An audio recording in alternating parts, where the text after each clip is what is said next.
Get your ears wrapped around the Golden State Media Concepts Basketball Podcast. All the scoop you need to know, from college basketball to the NBA and even March Madness. News of your rising stars, topics on and off the hardwood. This is the Golden State Media Concepts Basketball Podcast.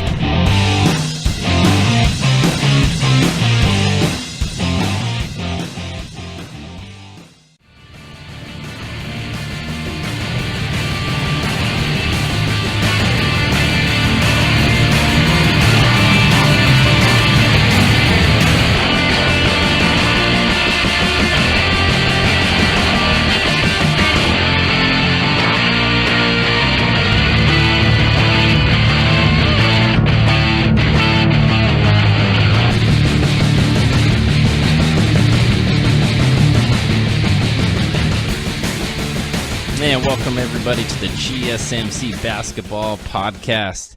Of course, in the GSMC Podcast Network, you can find all of our shows: sports, football, basketball, soccer, baseball, and fantasy football. To name a few, I'm with my co-host, Jeff Malinoff. Jeff, how you doing? I am doing fantastic, thank you. And we are back after a brief absence.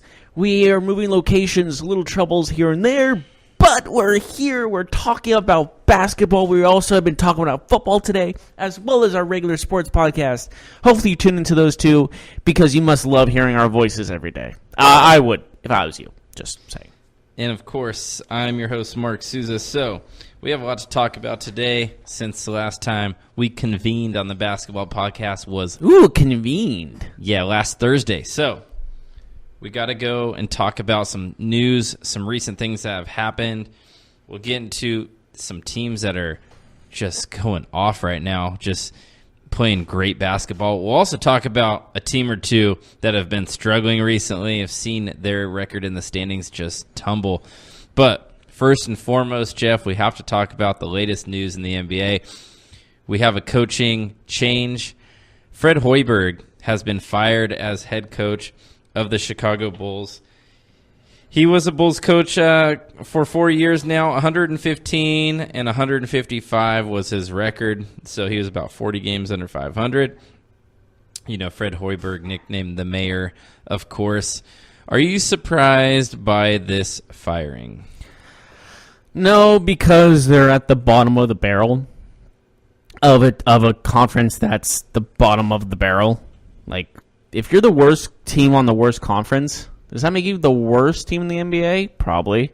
But, I mean, let's face it, the Suns have something to say about that. The Cavs, I mean, the Hawks, those are basically your four teams right now that are at the bottom of the barrel. Were you were surprised or not surprised to see him go at least this early in the year? It was early, but how badly they've been playing this early in the season, something needed to change. No? Do you agree with that? Yeah, I mean, I don't know. I get it. Like, a change was needed, but I am surprised that this happened so early, because let's face it, it's not like the Bulls are underachieving. This is who they are. I mean, they're a bad basketball team. Their best player is, I don't know, Zach LaVine, and they've had Lauri Markkanen be hurt. Lauri Markkanen might be their best player, but he's been hurt, so it's like, what do they really have? Like, they don't have a team. If we're looking at NBA rosters right now, wouldn't we come to the conclusion that they are a bottom four roster? Yes, so they're bottom four in the standings. You know, it's like, I feel like they're just who they are, right? Have you ever noticed that, like, when one city's team has a really bad team, the other team is, like, really good? What do you mean? Like, the Bears and Bulls are a perfect example of that. Bulls are on the bottom, Bears are on the top. Mm-hmm. I always see this. Like, the Knicks are terrible, Yankees are good. You know what I'm saying? Like, there's usually this yin yang thing when it comes to, I know there's been exceptions, granted, but most of the time when you see a good team in one city, another sport is bad. There was a time, and I know that we're a little biased because we're in Northern California, but there was a time where everyone in Northern California was bad. Like the Giants, the A's, the Niners, and the Raiders, like in the middle 2000s. The Warriors. Yeah, the middle 2000s. Oh, yeah.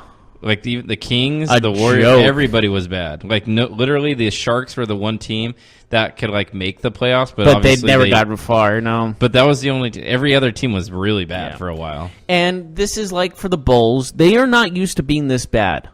Like, this is a team that has, for the last 20 years, been contenders at least a few times. In the last 10 years, you can say they were contenders once or twice. With Derrick Rose. With Derrick Rose. And then in the early 2000s, they were actually not that bad either, all things considered. And then you look at the 90s. It's a rich basketball franchise because of, Yeah. Michael Jordan, Phil Jackson. There was a team. legitimate brand named after one of their players, and that makes billions of dollars. So Jim Boylan will take over, assistant coach. He'll take over as the interim coach for now. Would you consider him unlucky to be taking over this team? I mean, anytime you get a head coaching gig, I think it's cool. I think it's a cool opportunity. But like you said, this is maybe the most not as talented. That made sense. The least talented team in the NBA. So you really it's almost like you're being punished. The Bulls have a chance to get that number one pick. We just mentioned that there's some other teams maybe in their way. The Hawks, the Cavs, the Suns. Absolutely, right now, that looks like your bottom four. There's a separation there between those teams sitting at 4 and 5 wins. There's a gap. The next lowest, I guess, group of teams are all in the 8-win category. So there is some separation already early on, about a little over a quarter of the way through the NBA season. If you're the Bulls, though, where do you kind of go when you're looking at acquiring players? I mean, are you looking solely in the draft, or I don't even know if they have any assets to acquire anybody, but I mean, Lauri Markkanen, he looks like he's a decent player. Jabari Parker's not going to be there long term. Wendell Carter Jr., jury is out. Man, it's hard to find, I guess, a silver lining here. Maybe they can build around Lauri Markkanen and Levine, but we'll see. Anyways, let's move on to a player, actually, now that we got the coaching change out of the way. We have to talk about the number one pick in the 2017 draft. He's had a rough go at it since being drafted, and that man is none other than former Washington guard, current Sixers guard, Markelle Fultz. He's been injured. Oh, boy. He's been in and out of the lineup because of his shoulder. We heard that he had seen a specialist, at least one, regarding his shoulder. We saw the team come out and say that they thought he was healthy, but they did acknowledge that he was going to get another opinion. Well, he's actually been diagnosed with a, what do they call this? A thoracic outlet syndrome, which apparently is a shoulder issue, the same shoulder issue he's been dealing with. He will be out now 3 to 6 weeks. He will be working in Los Angeles, where he will be rehabbing in hopes of getting this corrected, getting this medical issue taken care of, so he can rejoin the 76ers and hope to give them something at least off the bench, because, I mean, he was the number one pick in last year's draft, and he has done nothing to note as of yet in the NBA. In fact, he's kind of just been a glaring hole in their lineup and something that's more of a nuisance rather than anything. So what do you think about this latest diagnosis with him, and where do you see him going forward? It sounds fake. I'm not going to lie. It sounds like it's made up. I know it's not, but doesn't it sound like it's something he just came up with the top of his head? I mean, like it's one of those things where it's like, oh, his shoulder hurts. We got to think of something that's that could be a serious injury, Mm-hmm. Like, I don't know. It just felt like this needed to be done. Or not needed to be done. I mean, more along the lines of like they needed to have an excuse for him. And I know maybe an excuse is a strong word, but the fact of the matter is, Markelle Fultz has been a bust. Sadly, it's true. And the fact of the matter is, when you look at Markelle Fultz in his career so far, it's been extremely underwhelming. Yeah, absolutely. I mean, it's not what they envisioned when they took him number one, and they definitely traded up to get him. They passed up on other talented players to go get him, and he hasn't provided anything. Obviously, they brought him in to score, to be the 2 guard, to be kind of that complement to Ben Simmons, that ball-handling point guard. I mean, that big-bodied point guard who can dish it off. And, the vision was Markelle Fultz spotting up for 3, Embiid inside, kicking out to Markelle Fultz. Simmons cutting through the lane, dishing it out. Markelle Fultz either going one-on-one to the hoop or hitting an open jumper. And we haven't seen anything. I mean, it's almost been a season and a half, and I don't even know what kind of player he is because we haven't seen him play that often in the National Basketball Association. What you are in college really can oftentimes be different than what you are in the pros. So, 100%. It's unfortunate, but he'll always be compared to the players that were drafted around him, and he'll always be graded by what was given up for him. They moved up. There was a lot to give up. They gave up a first-round pick. They moved up. A guy like Jason Tatum has this immediate success with the Celtics. Obviously, maybe they weren't going to go that route. They definitely could have used Jason Tatum, but he'll always be compared to Tatum at least. He'll be compared to other guys like Josh Jackson, De'Aaron Fox, Lonzo Ball. I mean, a lot of these guys that with the number 1 pick, you could have taken literally anyone from that draft. So do you think that's unfortunate that he'll always be, viewed in that light? Yeah. And let me ask you a question. If they didn't trade up, do you think someone would have took him first still? I don't think he was a good. I think if Boston stayed at 1, they were taking Tatum no matter what. Yeah, I honestly don't think that he was going to be a first overall pick, regardless if they were going to trade up or not. I think Boston, part of the reason why they traded with the Sixers was to acquire another pick, but they figured they're still going to get their guy. Hey, we can move to number 3. We know the Lakers are taking Lonzo Ball. We could move to 3, still get Tatum, and get a first-round pick next year. That's how I view it. What do you think about that? We still get it's like having your cake and eating it too, right? Like you get the guy that you want, and you get another draft pick in the next year. So I know it just felt like this, like the Philadelphia 76ers really overdid it. Like they were just overthinking this completely. Were they not?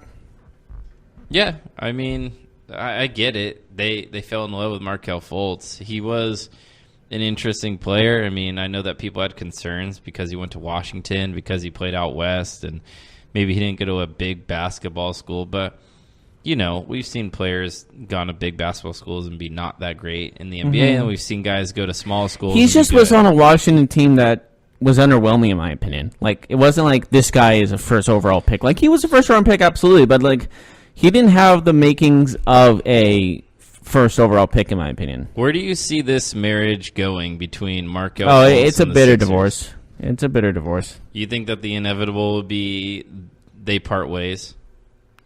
Yeah. You think he'll get traded, or do you think that he'll just get outright cut at some point? I'm assuming they're going to look at trade offers at first, but if no takers, they'll just straight up just cut him. They'll cut him if he goes by the end of the season and there's no takers still. It's going to be one of those things where he's just going to be cut. The crazy thing is that since he'll be out 3 to 6 weeks, it actually starts approaching that trade deadline, which is crazy to think about. That we're already, a quarter through the season where the trade deadline is approaching. But it's true because 3 to 6 weeks, you're now talking about almost February. So it could be as early as the end. It could be beginning of January or the end of January, and either way, it'll be getting closer to that trade deadline. I don't know if he's going to be healthy or even interesting to a team for a trade by then. I think ultimately he's got, I'd say, 12 to 14 months left as a Sixer. I don't know if he gets traded. Maybe in the offseason. He's gone by next season. That's just, I think we can both agree on I just that. feel like he's going to make a stint in the G League at some point with the Sixers. Like, they'll send him down and they'll say, hey, we just need him to play because he hasn't played in a while. But it might be something where if he's in the G League and he's still struggling, they might keep him there for a little bit. And, the longer he'd be down there, the more likely that relationship ends sooner than later. it'll be very interesting to keep your eye on that. Keep an eye on him when he returns. If he goes down, if they send him down, to see what happens there, to see if he kind of gets forgotten about, if he gets shelved for a while. But it'll be definitely interesting. How about we take a quick break? When we come back, let's talk about some teams in the NBA, some teams that are doing well, some teams that were doing well, but maybe are suffering a little bit, some recent losses, maybe has us thinking differently about their season, about their prospects and making the playoffs or making some noise. We'll do that when we return right after this.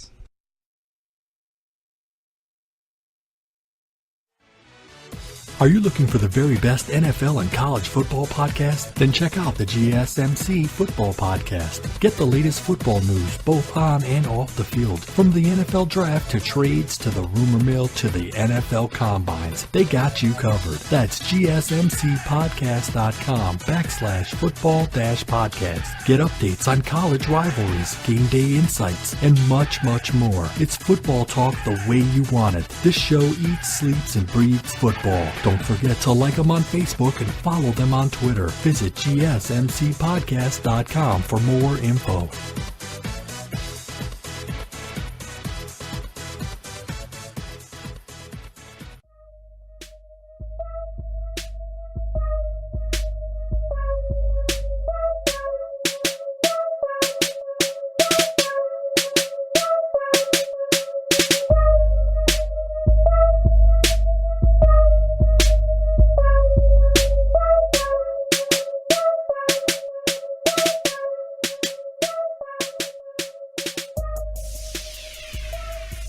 Welcome back to the GSMC Basketball Podcast. We just talked about the Bulls firing Fred Hoiberg. We talked about Markel Fultz. You know what I just realized? What's up?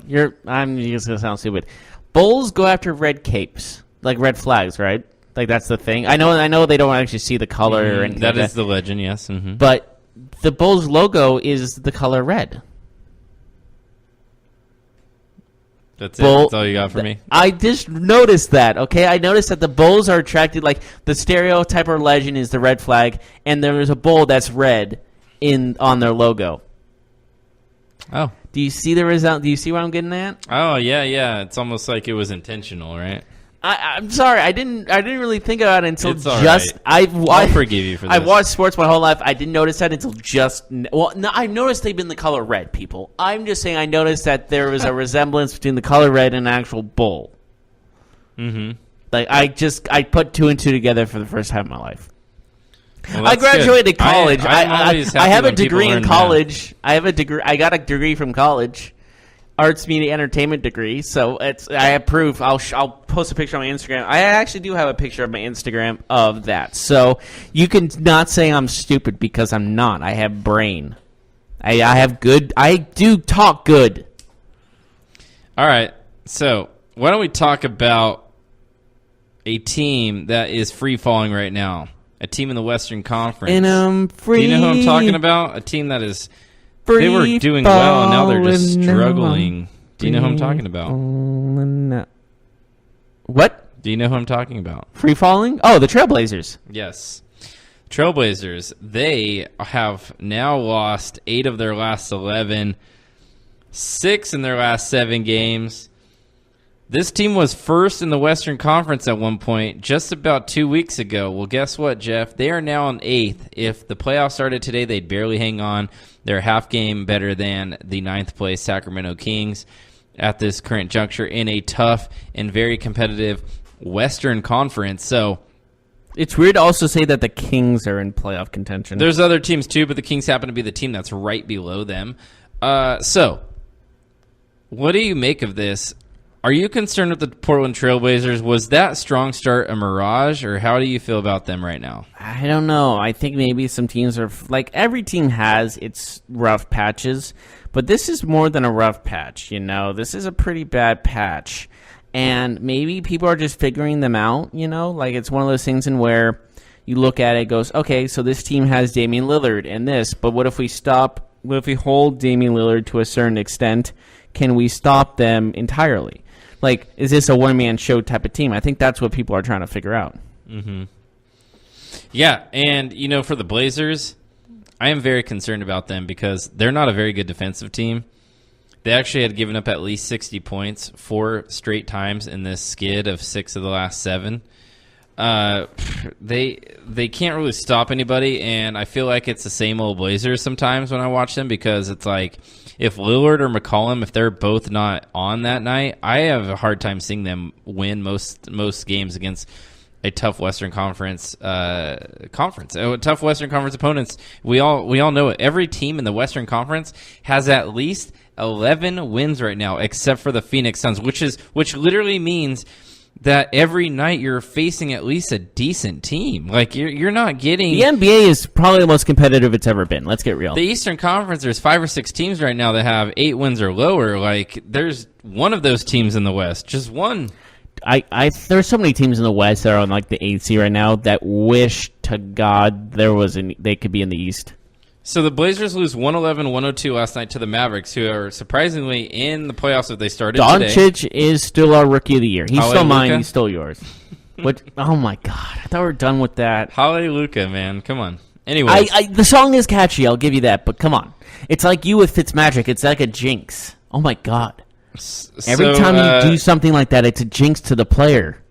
So there seems to be a different attitude by the Blazers here after last night's loss. I mean, they were handling it, I think, pretty well, talking about, just going through it and being back. But now we're starting to see a little bit more. We're starting to see maybe the frustration build. Lillard talked about it last night that, the players have to govern themselves, that it's on the players. It's not really a coaching thing. And, they just have to be better at looking at each other and being accountable. I mean, that's basically, I'm paraphrasing what he said, but that's the gist of it. And I guess Lillard gave a passionate halftime talk yesterday. It didn't, I guess, lead them to a win, but it is what it is. So it's one of those things in where you got to look at how the team is playing in those losses. Like, can you take good things away from those losses? You know what I mean? Like, can you take positives away? And it sounds like they can't really take many positives away from their losses. Yeah, absolutely. So McCollum has had a tough season so far. Guys like Curry, who they added as a free agent, he hasn't really produced all that much. We saw Terry Stotts, Coach Stotts, and Myers Leonard exchange some words in the loss against San Antonio. Man, I'm not going to lie, Jeff. I had them as my 8th seed before the season started. They had a strong start, and I was kind of like, wow, maybe they're better than we thought. And then now, just 2 weeks later, I'm thinking, man, I don't think this team's a playoff team. I look at the teams behind them, and you can laugh all you want. You can say, oh, Sacramento or San Antonio. But I think that those teams are just better. I really do. And I'm trying not to get caught up in the moment. I'm trying not to get caught up in the slump right now. But I think it's more that they were playing above their heads at the beginning of the year rather than they're playing below their standards right now. Oh, I totally understand where you're coming from. And the thing is, like, maybe they're not what we think they are. Okay, Dennis Green style. Mm-hmm. But what I'm trying to say is the most important thing about this is how they're going to bounce back from this. Because if they bounce back well, then it's maybe, okay, maybe this team's resilient. They can slide into playoffs still. But this Western Conference, like we've said over and over again, is so competitive that one slip up, and this might be that slip up, where they just fall off. And all those teams have to be like nervous, like looking over their shoulder all the time because of who's behind them. Here are the teams that are behind them. You ready for this? Yeah. Right behind Portland, within 2 games. All these teams are within 2 games as of today. Okay. Sacramento, Minnesota, Utah, New Orleans, Houston, San Antonio. Okay, those are some teams. A lot of those teams are predicted to make the playoffs before the season, about half at least. Well, okay, let's go in order. Let's go to the Kings first, since you said them first.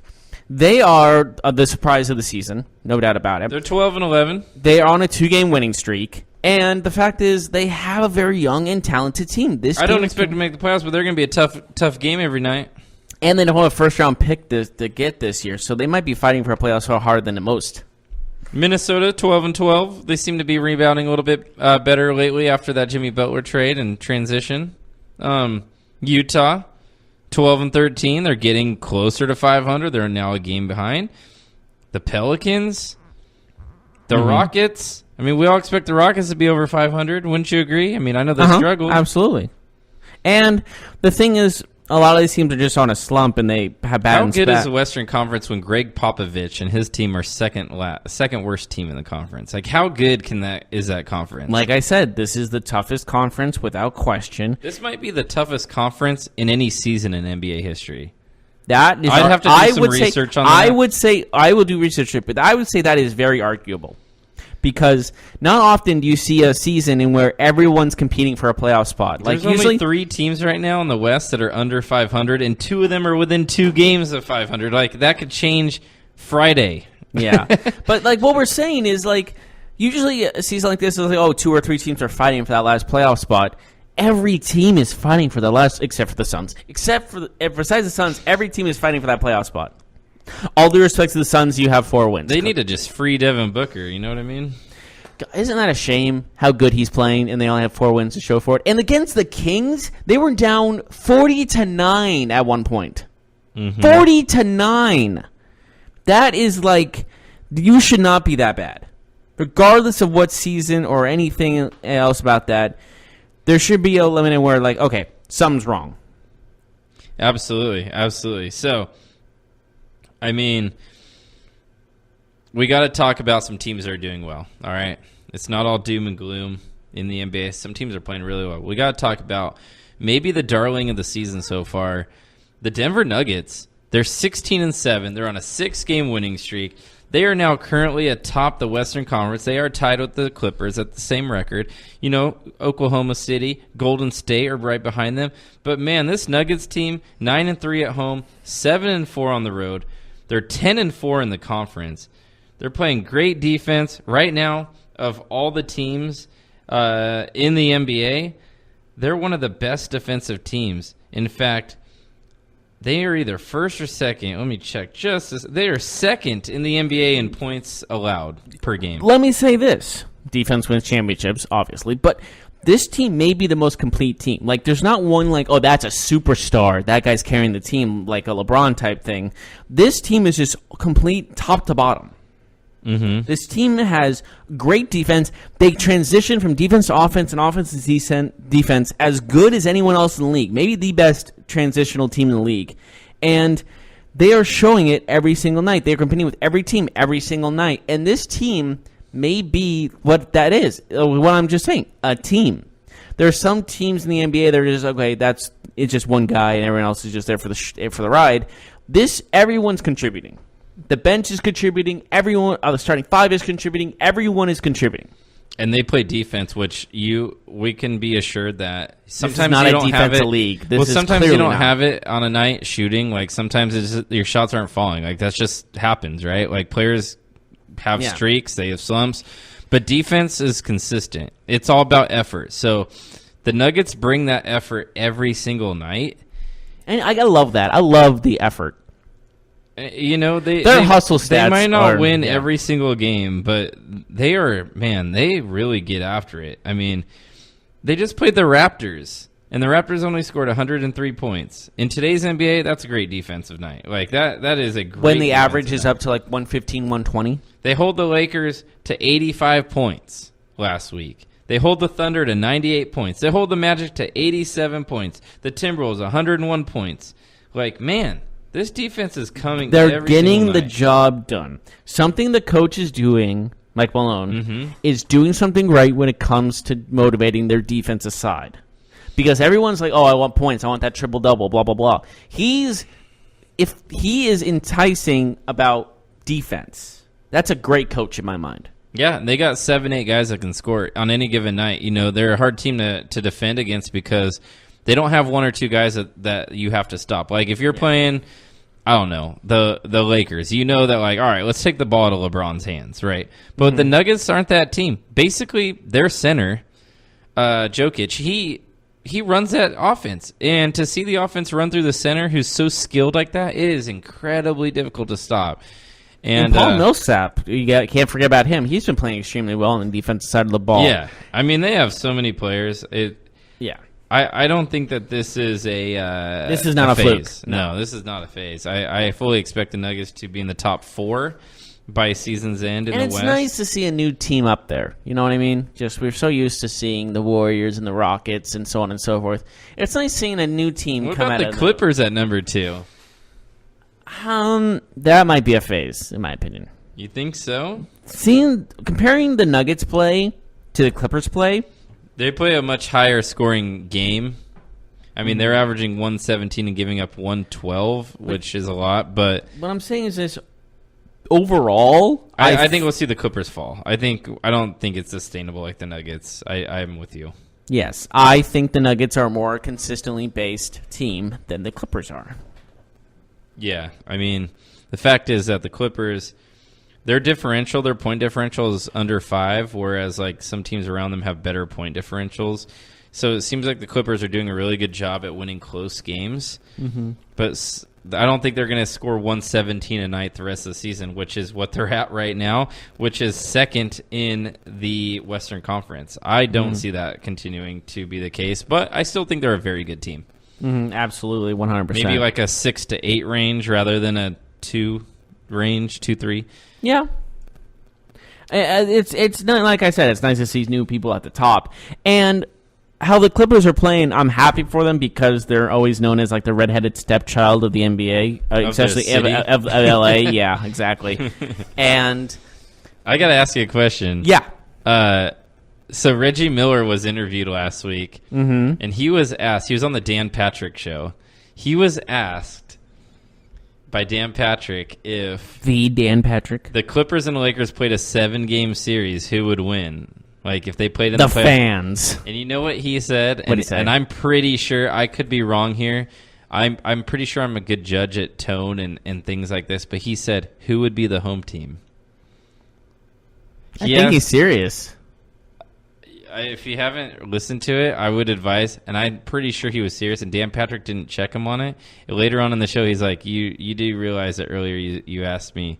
And he was like, yeah, but I mean, like, the court changes, the music is different. Yeah. It's the same stadium, you know? Like, Yeah. Who cares who the home team is? You play in the Staples Center. Like, there's gonna be as many fans for the Lakers as there would if they were the quote unquote. That home is team. an excellent point. If it was like Denver and LA, totally different story. Yeah, exactly. That's an argument. Who's the home team? What's the court look like? That's basically That's what he's his asking. point was. There's no. He was like, "Oh, it's a feeling type thing." Whatever. No, it's not. I'm sorry. They would be split 50-50, if anything. And honestly, it'd be a Lakers crowd, right? Their Lakers are more. Like I said, The Lakers are the more the Clippers big- are they're the the- redheaded stepchild Exactly. of LA, and they always will. I'm sorry, unless you win 16 championships in a row, Clippers, you're always going to be known as the redheaded stepchild. So how about the Philadelphia 76ers? They're now on a 4-game winning streak. They are comfortably in the 3 seed right now in the East. They're actually looking to improve on that. Milwaukee's only a half a game ahead of them. They're 3 games back at Toronto. Do you like where they're heading right now, and do you see them maybe cracking the top 2? It's very possible. Like I said, this is a very weak 4-game win streak now, Jimmy Butler. I have to say, this is a LeBronless Eastern Conference, a.k.a. a weakened Eastern Conference. They're 8-2 in their last 10 as well. So yes. Do you think that they can overtake Milwaukee here in the next week or so? That's an interesting question, and I will answer like this. No. That's it, huh? Well, okay, and also the fact that Milwaukee is a whole different force. I know the 76ers are making their way up, but I feel like Milwaukee's just a better team. And, of course, I don't think anyone's reaching the Raptors. Yeah, that's probably right. But it is nice to see the Sixers right the ship after an interesting Trusting start the to their process. season. Yeah, well, I mean, the season, though. Like, you know, to go beyond trust the process, quote unquote. I mean, like, they struggled out the gate this year, right? Oh, You yeah, know, absolutely. Like, I would agree. A team like Boston still struggling. Like, the Celtics. I would still say this team can make it to the Eastern Conference Finals and maybe even to the NBA Finals if they can do it. But I can see them as a deep run in when it comes to the playoffs. Talk about the Sixers, right? Yes. All right, cool. Let's take a break. When we come back, we'll dive a little bit further into the Western Conference. the craziness. I know we briefly discussed it, but man, there's some interesting numbers and stats here. We'll dive into that when we return.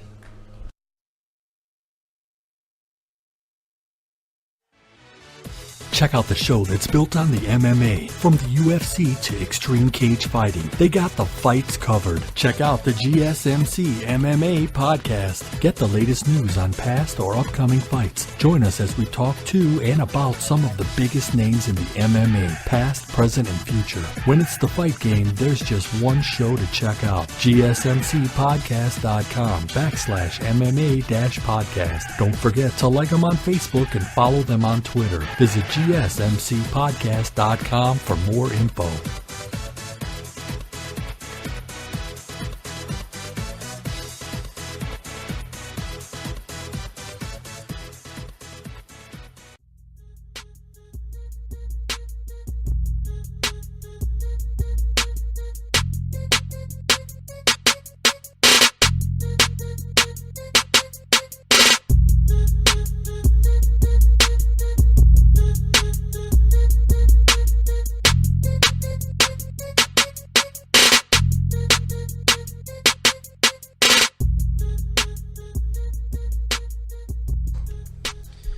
Welcome back to the GSMC Basketball Podcast. We just discussed a few teams heading in different directions. The Sixers, the Nuggets, and the Blazers we looked at in full detail. I know what Nuggets means is like the gold nuggets. I always just think of chicken nuggets. Is that what you think? Do you not? Apparently, there's rumors going on that McDonald's is doing a 48-piece McNugget meal in a bucket. Wow. That's a lot. That's disgusting. Do you think? Do you like chicken McNuggets, right? I do. Do you like the French fries are the best? I like chicken nuggets, McNuggets, nuggets, whatever. But that's too many nuggets. Like, come on, what are we doing here? 10 is enough for me. That's it. Just 10. Okay, 20. Okay, 40. Yeah. Okay, I could probably eat the 48. So let's talk about the Western Conference now. Let's. I know that we discussed a little bit about how insane it is, but yeah, just to go over some numbers, there are only 3 teams in the West that have losing records. That's impressive. Actually, I lied. New Orleans and Utah are under 500. Why but they're would 12 you lie and to 13. me? They're 12 and 13. Okay. Why would you lie to me? But Houston, 11 and 12. San Antonio, 11 and 13. So these teams are all within at least 1 to 2 games of 500. Phoenix, though, 4 and 20. We saw last night the Suns. They were without Booker. They were without T.J. Warren, their 2 leading scorers. They hosted the Sacramento Kings, who are 1 game above 500, and they got off to a horrendous start. They were losing after the first quarter, 36-9. It got up to 40-9. There were some interesting numbers being thrown around in that game. It was over early. I mean, obviously it was over in the first quarter, which is interesting because the Kings and the Suns have been in the basement mostly together for the last, I don't know, long time. I can't even remember. Well, I mean, the early 2000s showed since Steve Nash was on those Suns. Yes, as soon as Steve Nash left, or that era ended with him and Marc Stoudemire and so on and so forth, then they went to the bottom. Mm-hmm. I don't think they have really competed since losing Steve Nash. They might have made it to the playoffs. I'm not going to keep track of everything, but I'm going to say they haven't really had a competitive mindset since losing Steve Nash. Yeah, exactly. So when we look at the Western Conference right now, I mean, I know I mentioned earlier, this might be the greatest conference in NBA history in terms of how many teams are in it, because there's legitimately every team but Phoenix is in it right now. The Suns are the only team. They're 9 games out of 8. But San Antonio is the next worst team, 2 games out of 8. So, just 2. It could change this weekend. But you're saying the Suns are feeling cloudy days? Yeah, get it?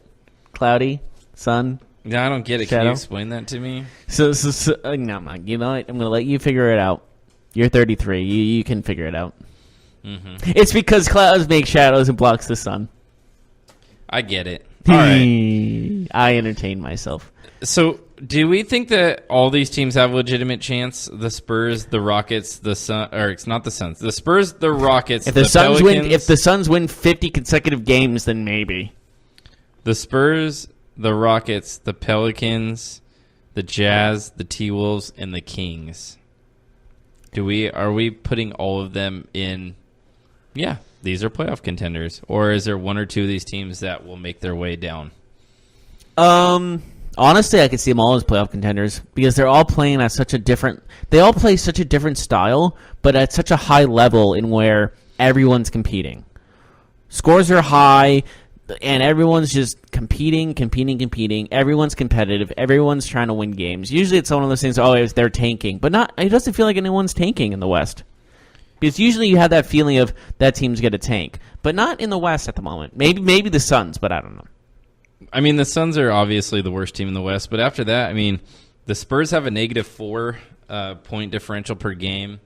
So they automatically are losing. Houston is basically even. They're -0.2. The Pelicans are +1.5. Utah is -0.8. Minnesota -0.2. Sacramento -2. I mean, these teams are all right there. It's not like even the ones that are a game or two under 500, they're playing really good ball. When you look at the other side, the Eastern Conference, Washington, New York, Cleveland, Atlanta, Chicago, all have -5 differentials or worse.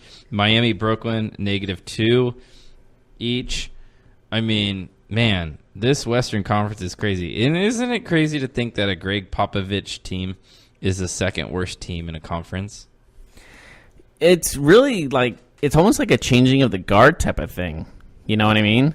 It's like we're experiencing a new era in the NBA. You know, I am going to say this, though, and I don't like to say this. I don't really want to say it because I have so much respect for this team, but I think the Spurs are the next team, that to fall? Yeah, I mean, they're at 11 and 13 now. I could see them being 5 or 6 games under 500 at the end of December. They're at 2 games under right now. I just don't see it with them, honestly, man.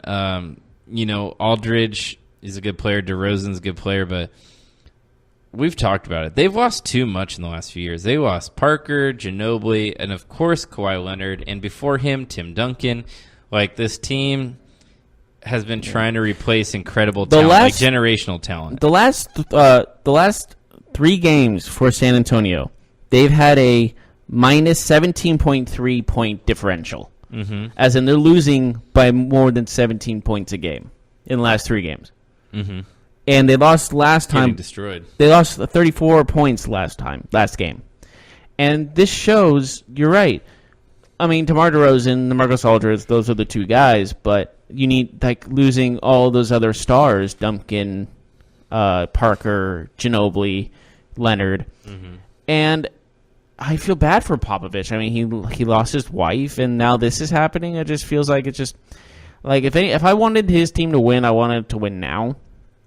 But it's not going to happen. But I think he's had a great career, no question about it. He's one of the greatest coaches of all time. Hall of Fame without question. He's coached Team USA basketball. Yeah. He's won 5 championships. I mean, this guy is incredible. And he's got a cool personality. It's like sometimes not shown, but he seems like a cool guy. Oh, he's very vocal. Yeah, absolutely. Yeah. Social matters and things like that. He's a big voice. And when he retires, I'm sure he'll get a front office job somewhere. But I can think of probably 30 teams that would hire him in a second. Wait a second. There are only 30 teams in the NBA. So let me do the math. Exactly. You're 30 minus 30. All the teams.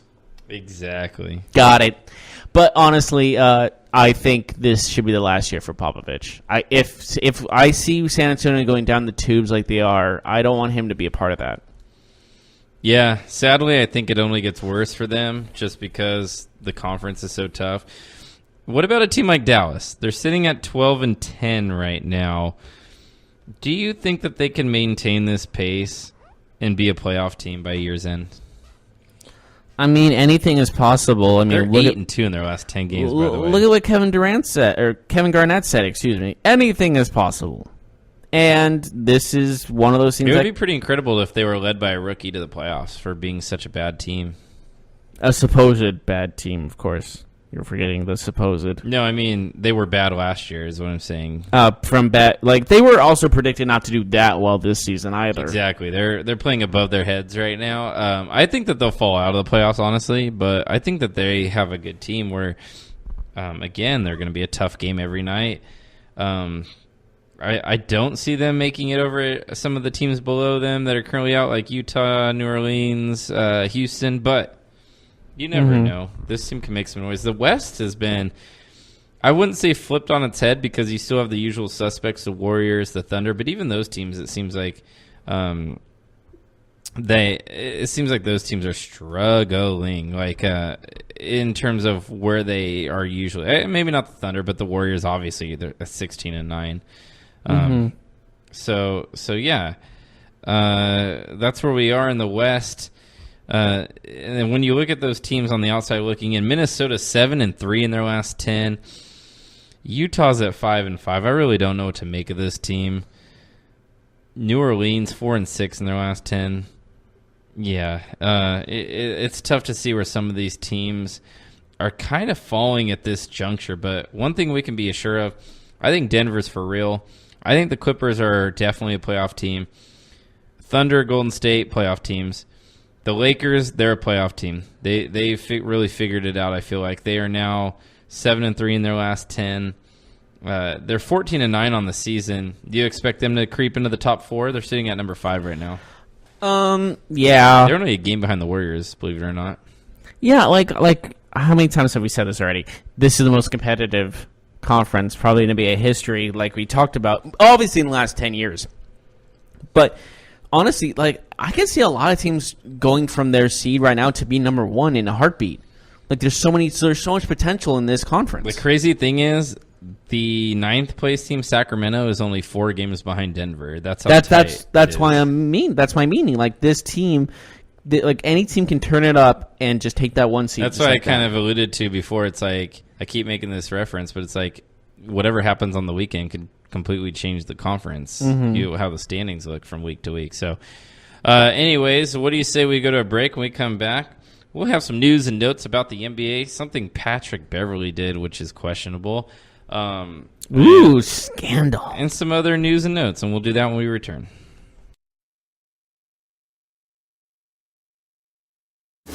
Check out the show built around the women of MMA. From the UFC to the extreme cage fighting, we got the fights covered. Listen. It's the Golden State Media Concepts Women's MMA Podcast. The latest news of upcoming fights, discussions of previous matches. Join us as we talk to and about the biggest names in women's mixed martial arts, past, present, and future. When it's the women's fight game, you know where to listen to. The Golden State Media Concepts Women's MMA Podcast.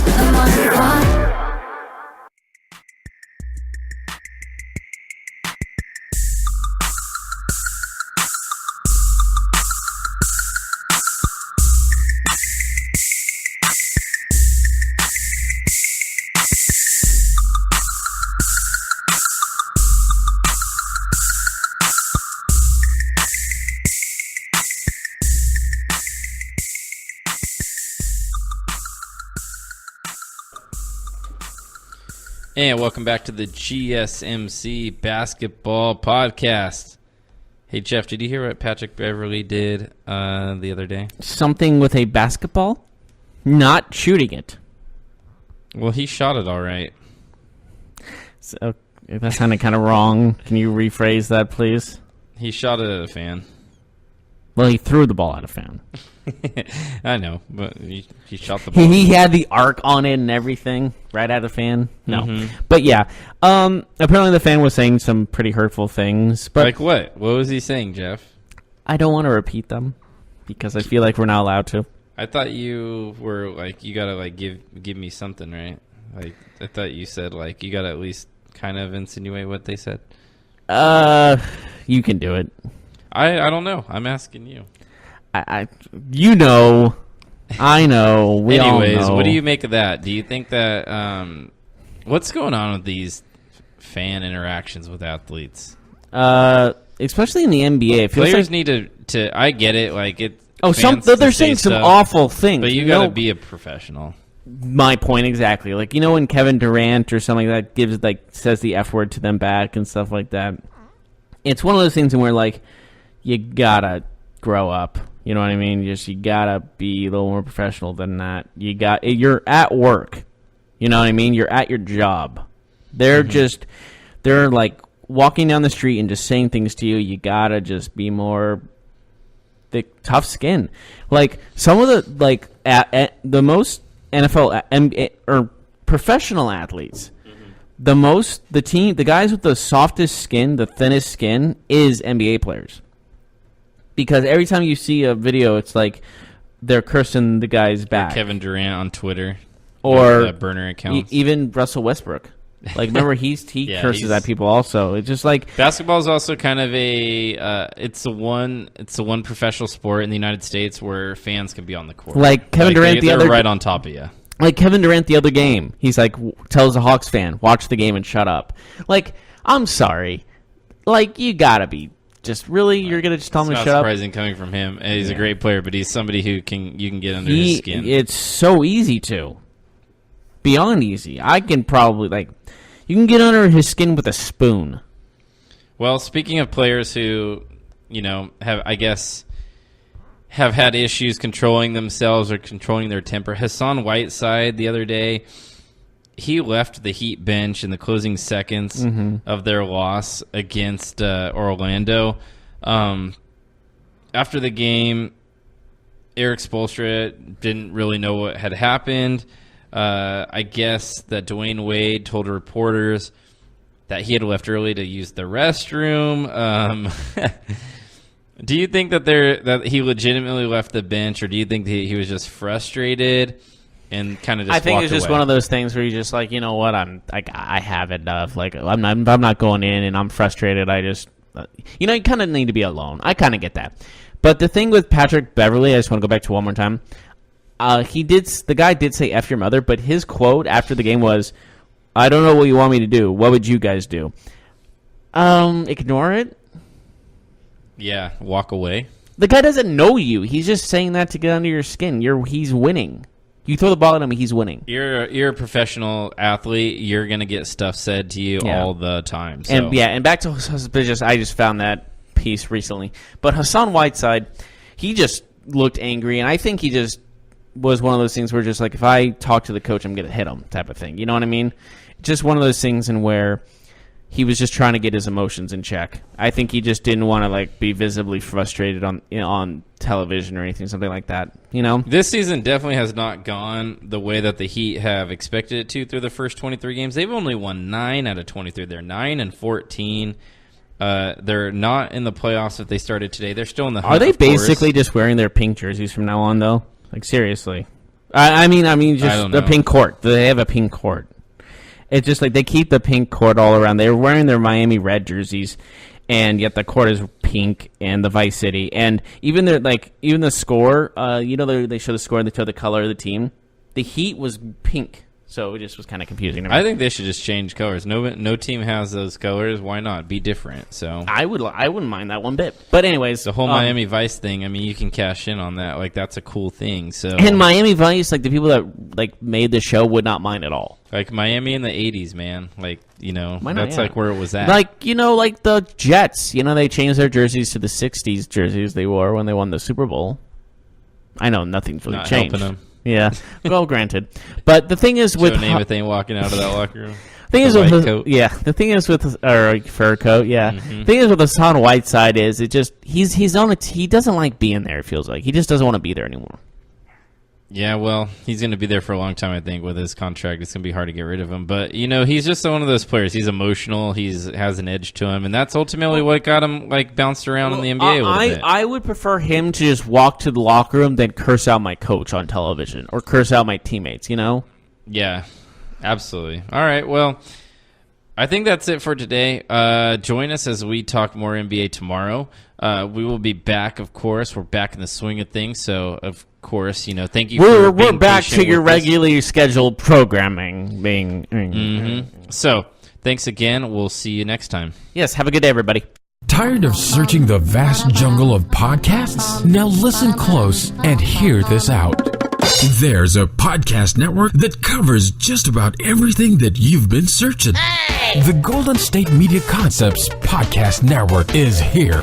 Nothing less than a podcast bliss with endless hours of podcast coverage. From news, sports, music, fashion, cooking, entertainment, fantasy, football, and so much more. So stop lurking around and go straight out to the Golden State Media Concepts Podcast Network. Guaranteed to fill that podcast itch. Whatever it may be. Visit us at www.gsmcpodcast.com. Follow us on Facebook and Twitter, and download us on iTunes, SoundCloud, and Google Play.